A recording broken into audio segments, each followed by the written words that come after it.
नमस्कार जोहार, आपका स्वागत है खबर छत्तीसगढ़ में। तो आइए जानते हैं छत्तीसगढ़ के हर छोटे बड़े शहर से 25 फटाफट बड़ी खबरों को। इससे पहले यदि आप वीडियो को लाइक नहीं किए तो लाइक कर दीजिए और चैनल में नए हैं तो चैनल को सब्सक्राइब कर लीजिए। और आप वीडियो को कहां से देख रहे हैं कमेंट बॉक्स में हमें जरूर बताइए।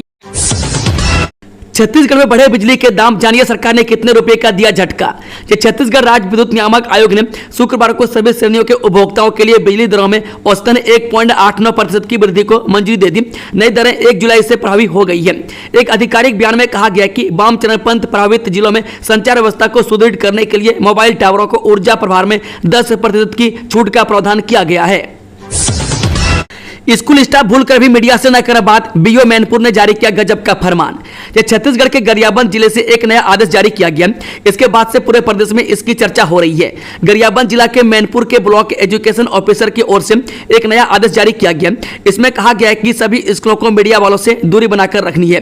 वह बीओ का यह आदेश कई जरूरी बातों के साथ जारी हुआ है, जिसमें कहा गया कि स्कूल साफ रखें, समय से चलाएं आदि। लेकिन इसके साथ ही यह भी आदेश दिया गया है कि मीडिया से दूरी बनाए रखें। बता दें कि बीते कुछ दिनों से भारी बारिश के बाद कुछ सरकारी स्कूलों की छत गिरने का मामला लगातार मीडिया में सामने आ रहा है। बिना पर्ची बिना खर्ची 51,000 से ज्यादा युवाओं को पक्की सरकारी नौकरी, पीएम मोदी ने जारी किए नियुक्ति पत्र। जे प्रधानमंत्री मोदी ने कहा कि भारत सरकार का जोर प्राइवेट सेक्टर में रोजगार के नए अवसरों के निर्माण पर भी है। हाल ही में सरकार ने एक नई स्कीम को मंजूरी दी है, रोजगार से जुड़ी प्रोत्साहन योजना। इस योजना के तहत सरकार प्राइवेट सेक्टर में पहली बार रोजगार पाने वाले युवा को 15,000 रुपये देगी, यानी पहली नौकरी की पहली सैलरी में सरकार अपना योगदान देगी। इसके लिए सरकार ने करीब 1 लाख करोड़ रुपये का बजट बनाया। इस योजना से लगभग 3 करोड़ 5 लाख रोजगार के निर्माण में मदद मिलेगी।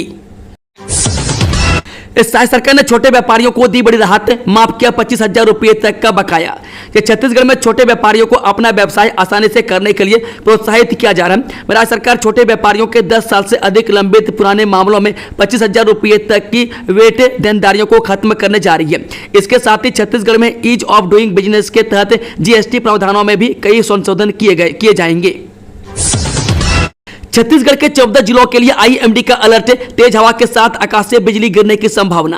ये छत्तीसगढ़ में मानसूनी गतिविधियां एक्टिव है। उत्तर और दक्षिण छत्तीसगढ़ में लगातार बारिश का दौर जारी है। वहीं मध्य छत्तीसगढ़ के जिलों में 5 दिनों तक भारी बारिश के बाद थोड़ी कमी आई है। मौसम विभाग ने प्रदेश के 14 जिलों के लिए ऑरेंज और येलो अलर्ट जारी किया है। मौसम विभाग के मुताबिक बिलासपुर और सरगुजा संभागों में 1-2 स्थानों पर अगले 4 दिनों तक मध्यम से भारी बारिश होने की संभावना है। वहीं मध्य छत्तीसगढ़ में मध्यम बारिश होने की संभावना है। आसमान पर बादल छाए रहेंगे। पुलिस वालों के बच्चों को काटा तो 10 कुत्तों को मार दी गोली, सबको बोरे में भरकर फेंका। छत्तीसगढ़ के कांकेर जिले में एक चौंकाने वाली घटना ने लोगों का ध्यान खींचा। आरोप है कि कांकेर पुलिस लाइन में एक थाना प्रभारी ने 10 बेजुबान कुत्तों को गोली मार दी। स्थानीय लोगों और सोशल मीडिया पर वायरल हुए वीडियो के आधार पर दावा किया जा रहा है कि इन कुत्तों के शवों को बोरे में भरकर नदी किनारे फेंक दिया गया। इस मामले में एसपी ने जांच के निर्देश दिए हैं। सीबीआई की एफआईआर के बाद मान्यता पर तलवार, 0 ईयर घोषित हो सकता है रावतपुरा मेडिकल कॉलेज का यह सत्र। जो फर्जी दस्तावेज, नकली मरीज और घोस्ट फैकल्टी के आधार पर मेडिकल कॉलेज की मान्यता दिलाने के सिंडिकेट का सीबीआई द्वारा पर्दाफाश करने के बाद राजधानी रायपुर के श्री रावतपुरा मेडिकल कॉलेज की मान्यता खतरे में है। रावतपुरा सरकार मेडिकल कॉलेज के 2025-26 के सत्र को एनएमसी 0 ईयर घोषित कर सकती है। बता दें कि 0 ईयर का मतलब होता है कि मेडिकल कॉलेज में इस सत्र के लिए कोई एडमिशन नहीं दिया जाएगा। मेडिकल कॉलेज इस सत्र के लिए अयोग्य घोषित किया जा सकता है। छत्तीसगढ़ में महाजनकों की कोयला खदान तैयार, हजारों को मिलेगा रोजगार, ये फायदे भी। महाराष्ट्र राज्य बिजली उत्पादन कंपनी लिमिटेड द्वारा छत्तीसगढ़ के रायगढ़ जिले में विकसित की जा रही गारे पेलमा सेक्टर 2 कोल माइंस परियोजना को सरकार ने आवश्यक स्वीकृतियां दे दी है। अब यह कोयला खदान संचालन के लिए पूरी तरह तैयार है। यह परियोजना भारत की ऊर्जा आवश्यकताओं को पूरा करने के साथ साथ छत्तीसगढ़ राज्य में रोजगार और आधारभूत विकास के अवसरों को बढ़ावा देगी। आंगनबाड़ियों में घटिया सामान की आपूर्ति का मामला, मंत्री राजवाड़े के निर्देश पर बड़ी कार्रवाई, 6 सप्लाई एजेंसियां ब्लैक लिस्टेड। जी हां, आंगनबाड़ी केंद्रों में बच्चों और महिलाओं के लिए भेजी गई सामग्रियों की गुणवत्ता पर उठे सवालों पर महिला एवं बाल विकास मंत्री लक्ष्मी राजवाड़े ने त्वरित और सख्त रुख अपनाया। मंत्री राजवाड़े के निर्देश पर राज्य स्तरीय जांच समिति का गठन किया गया, जिसमें संयुक्त संचालक CSIDC और GEC रायपुर के तकनीकी प्रतिनिधि, संबंधित जिलों के जिला कार्यक्रम अधिकारी, सहायक संचालक और 2 तकनीकी की निरीक्षण एजेंसियों यानी कि SGS इंडिया और IRCLASS सिस्टम्स के विशेषज्ञ शामिल थे। वह समिति ने सभी जिलों में सामग्री की गुणवत्ता का भौतिक परीक्षण कर अपनी रिपोर्ट संचालनालय को सौंप दिया। नशा छोड़ो जीवन जोड़ो, नशा का नाश होगा, देश का विकास होगा आदि नारों से लोगों को किया गया जागरूक। जिले के जनपद पंचायत मेऊ में नशा मुक्ति अभियान का कार्यक्रम आयोजित किया गया, जिसमें ग्राम के सभी स्वास्थ्य समूह और ग्रामीणों के महिलाओं द्वारा गांव में रैली निकालकर जन जागरूकता नशा मुक्ति अभियान कार्यक्रम चलाई गई। मैं चौक चौराहा एवं स्कूल के आसपास रैली के माध्यम से लोगों को नशा मुक्ति अभियान के बारे में जानकारी दी गई। 11 जुलाई की कैबिनेट बैठक में मुख्यमंत्री विष्णुदेव साय ने लिए 12 बड़े फैसले। जी हां, मुख्यमंत्री विष्णुदेव साय की अध्यक्षता में शुक्रवार 11 जुलाई 2025 को मंत्रालय महानदी भवन में हुई छत्तीसगढ़ मंत्रिपरिषद की बैठक में कई महत्वपूर्ण निर्णय लिए गए। ये निर्णय राज्य के सामाजिक, आर्थिक, शैक्षणिक और शहरी विकास को गति देने वाले साबित हो सकते हैं। आइए डालते हैं एक नजर इन प्रमुख फैसलों पर। मंत्रिपरिषद द्वारा राज्य पुलिस सेवा संवर्ग के उचित प्रबंधन हेतु हरकारी सेवा अवधि पूर्ण कर चुके वर्ष 2005, 2006, 2007, 2008 तथा 2009 बैच के अधिकारियों को वरिष्ठ प्रवर श्रेणी वेतनमान प्रदान किए जाने हेतु 30 सांख्येतर पद निर्मित कर वरिष्ठ प्रवर श्रेणी वेतनमान प्रदान करने का निर्णय लिया गया। नक्सलगढ़ में भगदड़, 1,55,00,000 के इनामी समेत 24 घंटे में 45 नक्सलियों ने डाले हथियार। जे नक्सलवाद प्रभावित छत्तीसगढ़ के सुदूर अंचलों में सुरक्षा बलों के लगातार ऑपरेशन और बड़े माओवादियों के मारे जाने से नक्सलियों में भगदड़ की स्थिति पैदा हो गई है। मैं जान के लाले पड़ने के बाद नक्सली अब धड़ाधड़ आत्मसमर्पण कर रहे हैं। इसी कड़ी में शनिवार को सुकमा जिले में 1,18,00,000 के इनामी 23 नक्सलियों ने आत्मसमर्पण कर दिया। इससे पहले शुक्रवार को बस्तर के नारायणपुर जिले की पुलिस के सामने एक साथ 22 नक्सलियों ने समर्पण किया था। मैं इनमें 14 पुरुष और 8 महिलाएं शामिल हैं। इन सरेंडर माओवादियों पर 37,05,000 रुपए का इनाम घोषित था। बताया जाता है कि सरेंडर करने वाले माओवादी लंबे समय से अबुझ मार्ग के जंगल में खूनी वारदातों को अंजाम दे रहे थे। इन्हें मिलाकर पिछले 24 घंटों में कुल 45 नक्सलियों ने हिंसा छोड़कर लोकतांत्रिक व्यवस्था पर विश्वास जताया है। 2 महीने तक चलेगा स्कूली खेल महाकुंभ। स्कूल शिक्षा विभाग ने जारी किया खेल कैलेंडर। इन खेलों के लिए होगी तगड़ी प्रतिस्पर्धा। छत्तीसगढ़ के स्कूल शिक्षा विभाग ने नए शैक्षणिक सत्र 2024-25 के साथ ही राज्य भर के स्कूलों के लिए खेल कैलेंडर जारी कर दिया। इस कैलेंडर के तहत 10 जुलाई से 10 सितंबर तक विभिन्न खेल प्रतियोगिताओं का आयोजन किया जाएगा, जिसमें प्रदेश के 11 से 19 वर्ष तक के स्कूली बच्चे हिस्सा लेंगे। एक पेड़ देश के नाम अभियान में शामिल हुए रायपुर कलेक्टर और INH हरिभूमि के प्रधान संपादक डॉक्टर हिमांशु द्विवेदी। क्या वृक्षारोपण। छत्तीसगढ़ की राजधानी रायपुर से लगे मंदिर हसोद स्थित DMEGG feeds private limited plant में एक पेड़ देश के नाम कार्यक्रम का आयोजन किया गया। इस कार्यक्रम में मुख्य अतिथि के रूप में कलेक्टर गौरव कुमार सिंह और विशेष अतिथि के रूप में INH हरिभूमि के प्रधान संपादक डॉक्टर हिमांशु द्विवेदी शामिल हुए। वे सभी अतिथि देश के नाम वृक्षारोपण किया। वहीं इस कार्यक्रम में देश के कई खिलाड़ी भी शामिल हुए। 19 खरगोशों की मौत पर मिला इंसाफ। उपभोक्ता फोरम ने दिलाया ग्राहक को न्याय। आमतौर पर उपभोक्ता फोरम में शिकायतें मोबाइल, फ्रिज या बिजली बिल से जुड़ी होती है, लेकिन इस बार मामला कुछ अलग था। खरगोशों की मौत पर न्याय मिला। यह अनोखा केस सामने आया विवेक निराला के नाम के ग्राहक का, जिन्होंने एक विज्ञापन देखकर बीमा पट्टा वाले 19 खरगोश खरीदे थे। वादा था कि अगर सभी खरगोश मर जाए तो 70% राशि वापस की जाएगी। यह ऑफर उन्हें सियोम एग्रो फार्म यानी ग्राम देवदा आरंग की ओर से मिला था। कैबिनेट का बड़ा फैसला। एसटी विकास, स्टार्टअप नीति और नए विधेयकों पर मुहर। शुक्रवार को साय कैबिनेट की बैठक हुई। बैठक में कई बड़े निर्णय लिए गए। बैठक खत्म होने के बाद लिए गए फैसलों की जानकारी उप मुख्यमंत्री अरुण साव ने दी। उन्होंने बताया कि 5 घंटे लगातार चली बैठक एसटी समूह के संस्थागत विकास के लिए निर्णय। सरकार और पेन IIT के बीच कंपनी गठन को मंजूरी दी है। यहाँ विदेशी भाषाओं को भी सिखाया जाएगा। इसके अलावा मोटरयान कराधान अधिनियम को भी मंजूरी दी गई है। कुएं में गिरी मुर्गी को बचाने के लिए एक एक कर 2 भाइयों की हो गई मौत। बिलासपुर में घटी दर्दनाक घटना। छत्तीसगढ़ के बिलासपुर बेलगहना क्षेत्र के अंतर्गत करही कछार गांव में कुएं में उतरे 2 भाइयों 35 वर्षीय दिलीप पटेल और 30 वर्षीय दिनेश पटेल की मौत हो गई। पुलिस अधिकारियों ने यह जानकारी दी। दरअसल कुएं में मुर्गी गिरने के बाद दिलीप पटेल ने अपने छोटे भाई दिनेश को आवाज लगाई और खुद मुर्गी को निकालने के लिए कुएं में उतर गया। जब दिलीप मुर्गी को लेकर कुएं से बाहर निकलने की कोशिश कर रहा था, तब वो अचानक अचानक बेहोश होकर पानी में गिर पड़ा। दिलीप के पानी में गिरने के बाद उसे बचाने के लिए उसका भाई दिनेश भी कुएं में कूद गया, लेकिन वो भी कुछ समय बाद बेहोश होकर पानी में गिर गया। बिजली दरों की बढ़ोतरी पर राजनीति, कांग्रेस ने कहा जनता पर बोझ लादने वाला फैसला। छत्तीसगढ़ राज्य विद्युत नियामक आयोग ने हाल ही में सभी श्रेणियों के उपभोक्ताओं के लिए बिजली दरों में औसतन 1.89% की वृद्धि को मंजूरी दी है। यह नई दरें 1 जुलाई 2025 से प्रभावी हो चुकी है। इस निर्णय का असर सीधे तौर पर राज्य के लाखों उपभोक्ताओं पर पड़ेगा। मैं खासकर दुर्ग जिले के लगभग 2,42,000 उपभोक्ता इसके दायरे में आएंगे। बता दें कि बिजली दर बढ़ोतरी को लेकर बीजेपी का कहना है कि महंगाई को देखते हुए राज्य विद्युत नियामक आयोग ने बिजली की दरों में मामूली वृद्धि की है।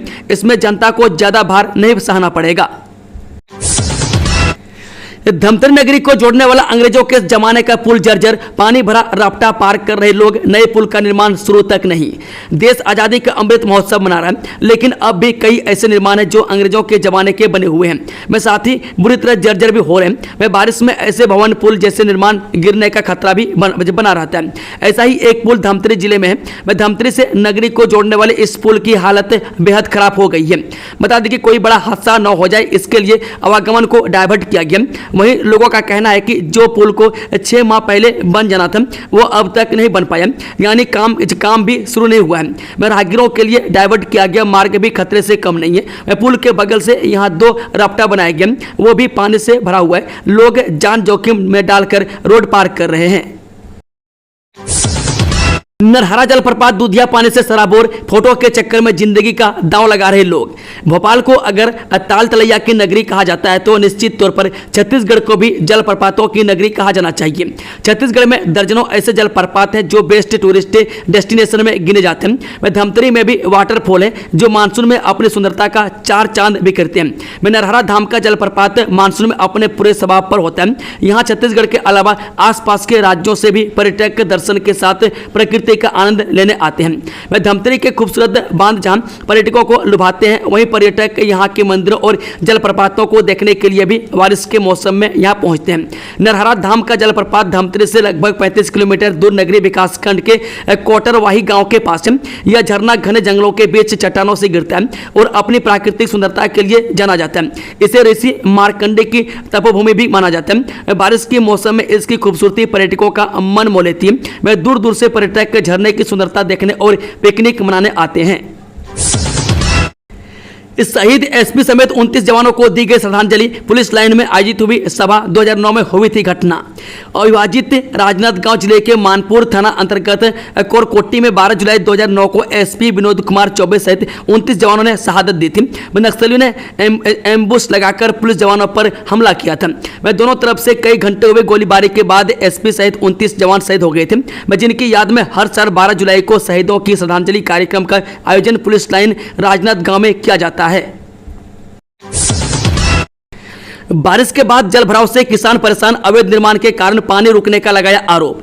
दुर्ग जिले के नगपुरा गांव में लगातार बारिश के बाद हालात सामान्य हो रहे हैं, लेकिन किसानों की जिंदगी अब भी बेहाल है। वह गांव में बाढ़ के बाद किसानों की करीब 300 एकड़ धान फसल के साथ दूसरी फसल भी प्रभावित हुई है। किसानों का आरोप है कि यह समस्या अवैध प्लाटिंग के कारण पैदा हुई है, जिसने खेतों से पानी की निकासी के प्राकृतिक रास्तों को रोक दिया है।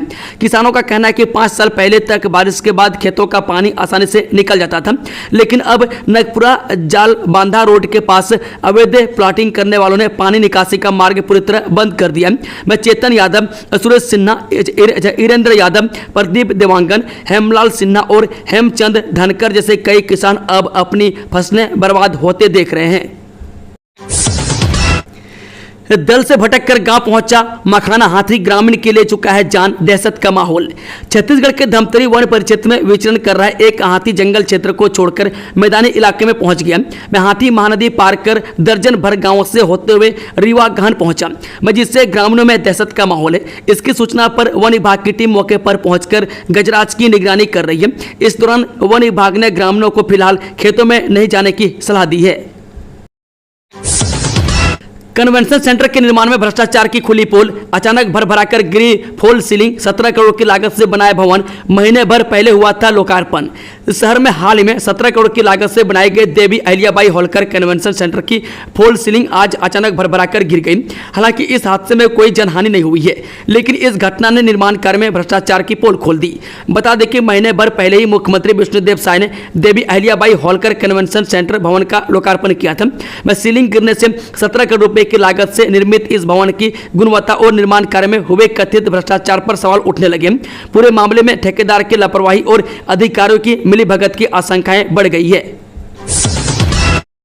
स्वच्छ सर्वेक्षण 2025 छत्तीसगढ़ के 7 नगरीय निकाय को राष्ट्रपति मुर्मू करेंगे पुरस्कृत, सीएम साय और डिप्टी सीएम साव ने दी बधाई।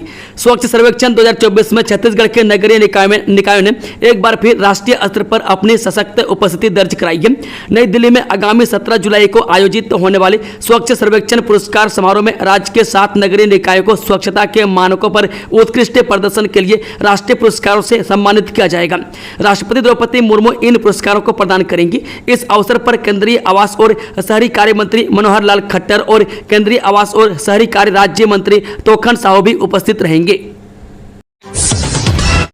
बड़ी खबर, तालाब में डूबने से भाई बहन समेत 4 बच्चों की मौत, 3 परिवारों में पसरा मातम। छत्तीसगढ़ के जांजगीर चांपा जिले में बलौदा थाना क्षेत्र के भैंसतारा गांव में आज दर्दनाक हादसा हो गया। में तालाब में नहाने गए 4 बच्चों की डूबने से मौत हो गई। बताया जा रहा है कि मृतकों में 3 लड़की और 1 लड़के हैं। में चारों बच्चे 3 अलग अलग परिवार के थे। इनमें भाई बहन भी शामिल हैं। इस घटना के बाद गाँव में मातम पसर गया। में परिजनों का रो रो करके बुरा हाल हो गया। में घटना की सूचना मिलते ही पुलिस मौके पर पहुंची है। में चारों बच्चों के शव को से बाहर निकालकर पोस्टमार्टम के लिए भेजा गया। मैं पुलिस आगे की कार्रवाई में जुटी है। बताया जा रहा है कि सभी बच्चे 5-8 साल के बीच के हैं।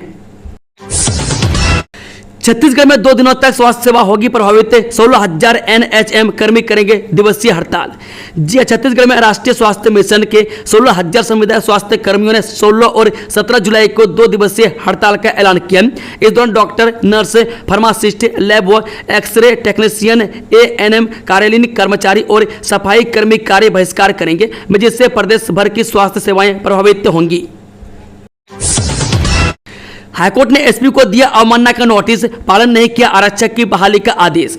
आरक्षक की सेवा बहाली के आदेश का पालन नहीं करने पर छत्तीसगढ़ उच्च न्यायालय ने महासमुंद पुलिस अधीक्षक आशुतोष सिंह को अवमानना नोटिस जारी कर तत्काल जवाब प्रस्तुत करने का निर्देश दिया। याचिकाकर्ताओं के अधिवक्ताओं ने न्याय अवमानना अधिनियम के तहत दंडित करने की मांग की गई थी। मैं जानकारी के अनुसार रायपुर निवासी नरेंद्र यादव को महासमुंद में पुलिस विभाग में आरक्षक के पद पर रहते हुए सेवा से पृथक कर दिया गया था। मामले में दायर याचिका पर सुनवाई के पश्चात छत्तीसगढ़ हाईकोर्ट ने 21 फरवरी 2025 को सेवा से पृथक करने का आदेश निरस्त करते हुए सेवा में बहाल करने का आदेश दिया था। लेकिन निर्धारित 90 दिन से अधिक समय बीत जाने के बाद भी महासमुंद एसपी आशुतोष सिंह के याचिकाकर्ता को आरक्षक पद पर ज्वाइनिंग नहीं दिए जाने से क्षुब्ध होकर याचिकाकर्ता नरेंद्र यादव ने उच्च न्यायालय में अवमानना याचिका दायर की थी। रेलवे प्रोजेक्ट के लिए भू अधिग्रहण की प्रक्रिया हुई तेज, जमीन की खरीदी बिक्री पर लगी रोक। छत्तीसगढ़ के बिलासपुर जिले में प्रस्तावित रेलवे प्रोजेक्ट को लेकर जिला प्रशासन ने एक बड़ा फैसला लिया है। जमीन अधिग्रहण की प्रक्रिया पूरी होने तक गांव की सभी संबंधित जमीनों पर क्रय विक्रय, रजिस्ट्री और नामांतरण यानी कि म्यूटेशन पर तत्काल प्रभाव से रोक लगा दी गई है। प्रशासन द्वारा सड़क निर्माण कार्य से जुड़े इस रेलवे प्रोजेक्ट के तहत बोदरी गाँव की 11 खसरा नंबर की जमीनों को अधिसूचित क्षेत्र घोषित किया गया। इस अधिसूचना के बाद अब इन जमीनों पर किसी भी तरह का लेन देन या दस्तावेजी प्रक्रिया वैध नहीं मानी जाएगी। बाबा साहेब की तस्वीर पर अज्ञात व्यक्ति ने फेंका कीचड़, आक्रोशित बौद्ध समाज ने किया चक्का जाम, सख्त कार्रवाई की मांग। बाबा साहेब भीमराव अंबेडकर की तस्वीर पर कीचड़ और गोबर फेंके जाने की घटना से आक्रोशित बौद्ध समाज के लोगों ने शनिवार को डोंगरगढ़ में चक्का जाम कर दिया। मामला शहर के वार्ड क्रमांक 8 बधिया टोला का है, जहां शुक्रवार रात किसी अज्ञात व्यक्ति ने हाल ही में लगाए गए पोस्टर पर कीचड़ फेंक दिया। घटना की जानकारी शनिवार सुबह होते ही वार्ड के लोगों और बौद्ध समाज तक पहुंची, जिसके बाद आक्रोशित लोग सड़क पर बैठ गए और कार्रवाई की मांग को लेकर चक्का जाम कर दिया। प्रदर्शन कर रहे लोगों का कहना था कि बाबा साहेब का यह अपमान किसी भी हाल में बर्दाश्त नहीं किया जाएगा। उन्होंने मांग की है कि आरोपी की तत्काल गिरफ्तारी की जाए, तब तक चक्का जाम जारी रहेगा। सुखद समाचार, 15 जुलाई से फिर चलेंगी लोकल मेमू डेमू ट्रेनें। सांसद संतोष पांडे ने रेल मंत्री वैष्णव से की बात। यह दैनिक यात्रियों, विद्यार्थियों और कर्मचारियों के लिए राहत की खबर है। कोरोना काल में सुरक्षा कारणों से बंद की गई लोकल मेमू और डेमू पैसेंजर ट्रेनों का संचालन फिर से शुरू होने जा रहा है। दक्षिण पूर्व मध्य रेलवे ने 15 जुलाई से इन ट्रेनों को चरणबद्ध तरीके से बहाल करने का निर्णय लिया है, जिससे दुर्ग, राजनांदगांव, गोंदिया, कटंगी, रायपुर, डोंगरगढ़ और बालाघाट समेत छोटे बड़े स्टेशनों पर यात्रा करने वालों को काफी सहूलियत मिलेगी। दोस्तों, खबरों का सिलसिला यह समाप्त होता है। अगर जानकारी पसंद आई हो तो वीडियो को लाइक, शेयर, चैनल को सब्सक्राइब जरूर से जरूर कर लें और कमेंट बॉक्स में कमेंट करके बताएं कि आप न्यूज़ को देश दुनिया के किस कोने में बैठकर देख रहे हैं। Thank you, all the best. जय हिंद, जोहार छत्तीसगढ़ वासियों।